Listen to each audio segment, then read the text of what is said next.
All right, let's move on to the economy. And number one reason why Biden is not doing very well in the election. Let's go ahead and put this up there on the screen. Something I've been warning about here for months on the show, probably years now, is about the coming bust in commercial real estate. And just because things have held on for as long as they have does not mean that people are going to escape this. Currently, this is the New York Times reporting just in the island of Manhattan, quote, buyers are snapping up aging and empty office buildings for deep discounts. Bargain hunters are getting deals of up to 70% off on commercial real estate, quote, a sign of pain in the property market that could lead to large losses for banks and investors in major real estate-backed loans. So what they show is that plunging property values, for example, aging buildings, weak tenant demand in places like San Francisco, Los Angeles, New York, Chicago, here in Washington, D.C. You've got high interest rates on variable loans who are now having to refinance has, quote, left the $2.4 trillion office building sector wobbling. For some real estate investors, that may be a good thing. Several buildings now nationwide have sold for up to as much as 70% off to, quote, opportunistic buyers who are gambling that they will score big profits when prices eventually rebound. And they show, for example, an investment giant Blackstone had paid $600 million for a building a decade earlier. It is now two real estate firms snapped up that tower for, quote, less than 50 million. So 600 mil to 50 mil. I mean, for a company like Blackstone, you're writing that off. That's like effectively nothing. Now, I'm not crying for Blackstone, but what that does tell us is that the commercial real estate bubble, and specifically all of the loans that are secured behind it, were previously thought of as just like cash flowing machines. Like, hey, there's no risk here. People are going to the office. Don't worry about it. And now, even though it's been 4 years, people have basically been in like a clenched fist mode where they're just hoping things rebound. But eventually they have to refinance because the terms on these loans are not like a normal 30-year mortgage. And so then the high interest rate hits. It's not going down anytime soon, or at least not to back where it is. And they just can't service the debt on where it is right now. I mean, they say so far this year, 16 office buildings with mortgages that were packaged in commercial real estate bonds were foreclosed on or extinguished, resulting in $500 million in losses for investors nationally. Last year, 26 mortgages that were packaged into bonds were foreclosed on, extinguishing $265 million in losses for investors. So we're already at $750 million in actual losses, not to mention the fire sales that are happening right now. And there's literally trillions of dollars of bank loans, bonds, and other financial securitization products that are built on top of it. Blackstone, TPG, a bunch of other real estate firms that they are listing here are all trying to crawl their way out of the hole. But I mean, this is a massive liability on their balance sheet. And I just don't think it's gonna change. I don't see it coming back anytime soon. No, absolutely not. I mean, part of why the shit hasn't hit the fan more aggressively than it has is a lot of banks that hold these loans are just kind of giving forbearance and hoping things turn around. Yeah, exactly. Because they don't wanna have to sell at these fire sale prices and actually recognize those losses. So they're sort of suspending reality, hoping that something changes. But there's no indication that that something is going to change, because after the pandemic, it created this massive shift to hybrid work models, completely remote work models, and there's no indication that that is ever changing. It's been now incorporated into the expectations of white-collar office workers. At the same time, some of the companies that bought these buildings at like super low prices, what they're betting on is, I mean, you have to think about it from their perspective. Like, this is Manhattan, right? There's always gonna be demand for Manhattan, surely. And so they're looking at these old office buildings and they're like, okay, well, maybe it's not office space, but there's a massive need for housing in Manhattan. Maybe we just renovate these buildings to be residential apartment buildings. First of all, there's regulatory issues. Not all of the buildings are gonna be even eligible for that conversion, but for the ones that are, it's very expensive to be able to do that.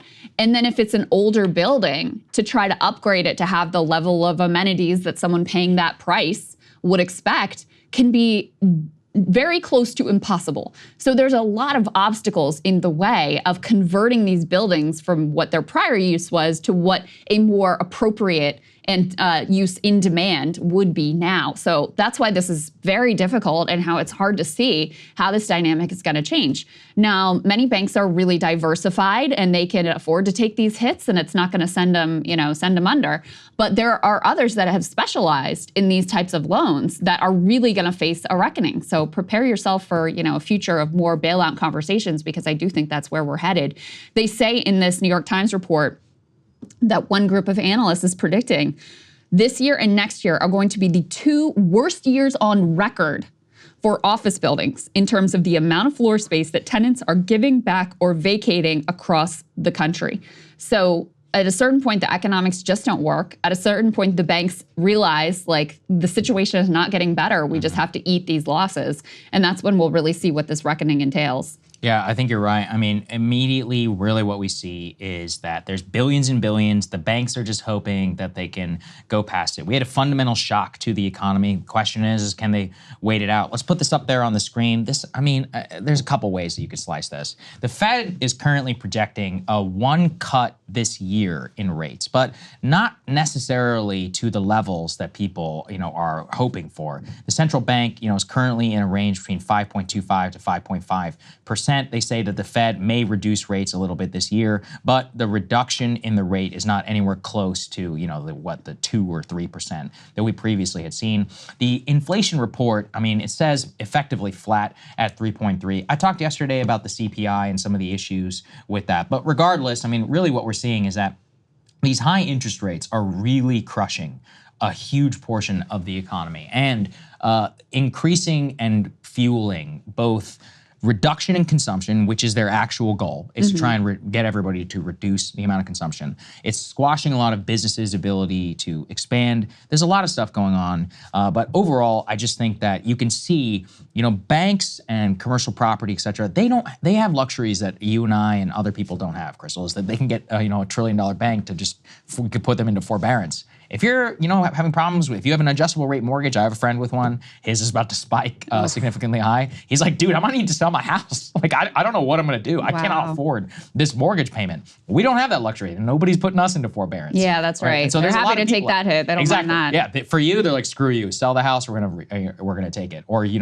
spend 60% of your after-tax income on your mortgage. That is the problem, really with a lot of these high interest rates right now. And it shows you the problem with economic brain. So even though there is, some slight rate cut or whatever coming in the future, it's not going to save you. It probably won't save these banks too, because a lot of the way that they penciled their deals is specifically to work on a 2 or 3% interest rate, where, even if it's 4.5 or 5, it's still not going to work right now. And obviously, huge impact on housing affordability. Yes. These rates have a huge impact. That's why when you look at the charts, the amount of the average mortgage payment has just skyrocketed in an insane way in just a few years. It's also why, when you see the way that people are buying homes, you have increasing numbers that are paying cash only. So if you aren't in a position to just plunk down the full cost of a home, forget it, because you've got, institutional players who are perfectly willing to do that, or already wealthy people who are using this as an investment, et cetera. And it makes sense given how high these rates are in comparison to recent history, not in comparison to the, long breadth of history, but in comparison to recent history.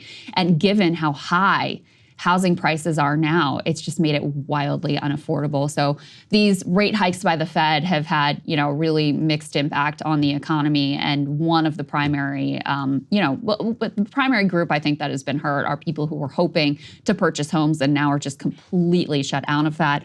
One thing I will note here is they talk about in that piece about, the rate cuts and what they're going to do. They say officials are going to have just one more inflation reading before their next policy meeting in July. So very unlikely you get a rate cut there. And then guess when the next meeting is? It's in September, just before the election. Well, that's always a joke, right? Is that people always cut interest rates before. Biden is going to be very much cheering for that rate cut, so we'll see. Right? Let's say we have an interest rate cut, the stock market the Dow pops by 1,000 points or something like that, and here's 5% or whatever increase in the S&P 500. He's going to be touting that. And people will remember. They'll look at their 401k, whoever's lucky enough to have retirement savings, like, oh, okay, maybe I'll vote a different way. So it's possible. It's possible. I don't think that even if that happens and you do see some sort of a bump, because you've had such an escalation in prices that it's not like prices are going back down. They're going up more slowly than they were previously going up. So I don't think that, one rate cut is going to be the economic juice that Joe Biden is looking for. Perhaps he should